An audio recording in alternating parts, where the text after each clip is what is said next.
ఆత్మ విషయమై దీనులైన వారు ధన్యులు. ఏమిటి ధన్యులు అంటే అర్థం ఏమిటి?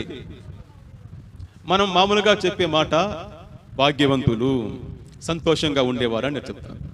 కానీ ఈ ధన్యులు అనే పదము, బైబిల్లో వాడబడిన ధన్యులనే ఈ పదము చాలా శక్తివంతమైన పదము. ఇది దైవిక ఆనందాన్ని, సంపూర్ణ సంతోషాన్ని వివరించే పదం. ఇది మామూలుగా ఆ రోజుల్లో మానవులకు ఈ పదాన్ని ఉపయోగించరట. మానవ సంబంధాల్లో ఈ పదాల్ని వాడరు. ఇది దేవతలు అనుభవించే సంతోషాన్ని అభివర్ణించడానికి ఉపయోగించబడే ఒక ప్రత్యేకమైన పదం. అర్థమవుతుందా మీకు? ఇది మానవులు అనుభవించే సాధారణ సంతోషాన్ని వివరించే పదం కాదు. దేవుడు అనుభవించే ఆనందాన్ని అభివర్ణించే ఒక మహత్తరమైన పదము ఈ ధన్యులు అనే పదం. సో దైవ ఆనందం ఇది. దేవుడు ఫీల్ చేసే ఆనందాన్ని వర్ణిస్తుంది ఈ ధన్యులు అనే పదం. ఆ ధన్యతను దేవుడు మనకిస్తాడట. హల్లెలూయా. సో దేవుడు ఎంత సంతోషంగా ఉన్నాడో, ఎంత ఆనందంగా ఉన్నాడో, అదే ఆనందాన్ని మనకు కూడా దేవుడు ఇస్తానని ఈ మాట ద్వారా వాగ్దానం చేస్తున్నాడు. ఇది ఆనందకరమైన జీవితాన్ని వర్ణించే పదము. ఇది బయట నుండి లోపలికి వచ్చే సంతోషాన్ని సూచించదు. ఇది లోపలనే ఉత్పన్నమయ్యే ఆనందాన్ని వర్ణించే పదం. ఇది బయట పరిస్థితులను బట్టి మార్పు చెందని ఒక సంతోషం. ఇది సంతోషాన్ని 2 మార్గాల్లో మనం పొందవచ్చునని రాల్ఫ్ స్వీట్ అనే ఒక భక్తుడు చెప్పాడు. ఒకటి, ఒక వ్యక్తికి ఉన్న ప్రతి ఆశ కూడా తీర్చబడేలా తగిన పరిస్థితులను కల్పించడము ఒక మార్గము. అర్థమవుతుంది మీకు? ఓకే. ఒక వ్యక్తికి ఉన్న ప్రతి ఆశ కూడా తీర్చబడేలా తగిన పరిస్థితులను కల్పించడము ఒక మార్గము. ఇది లోకానుసారమైన మార్గము, అధోగతి మార్గం అంటాడు ఆయన.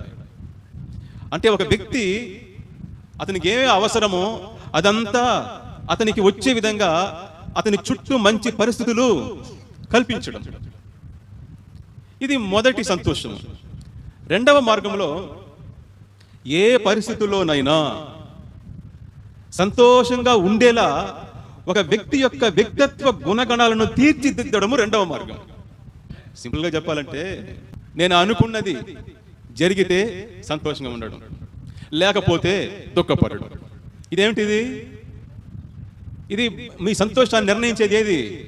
బయట మీకు వచ్చే పరిస్థితులు, మీ జీవితంలో జరిగే కార్యాలు. మీరు అనుకున్నది జరిగితే సంతోషపడతారు, జరగకపోతే బాధపడతారు. ఇది బయట నుండి వచ్చే సంతోషం. మీరు కోరింది మీకు జరిగితే సంతోషపడతారు, జరగకపోతే బాధపడతారు. ఇది మామూలు మనుషులు అనుభవించే ఈ లోకానుసారమైన సంతోషం. కానీ ఈ ధన్యులు అనే పదము దేన్ని సూచిస్తుందంటే, పరిస్థితులు ఎలా ఉన్నా, నువ్వు కోరింది జరిగినా జరగకపోయినా, నువ్వు అనుకున్నది నీకు కలిగినా కలగకపోయినా, ఎప్పుడు నువ్వు ఆనందంగా ఉంటావు. అంటే ఏమర్థం? నీ వ్యక్తిత్వం మారింది, నీ గుణగణాల్లో చేంజ్ ఏర్పడుతుంది. కాబట్టి నువ్వు దేని గురించి దిగులు పడవు. ఇది వచ్చి ఈ ధన్యులు అనే పదము, లేక ధన్యత అనే పదము లోపల నుండి వచ్చే సంతోషం. ఇది ఆనందము. బయట పరిస్థితులను బట్టి ఇది ఏం చేయదు, మార్పు చెందదు, మారదు. అదే దైవ సంతోషము, దైవానందం.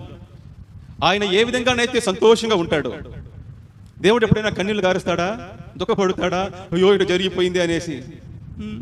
ఆయన ఎప్పుడు పరలోకంలో ఆనందంగా, హ్యాపీగా ఉంటాడు.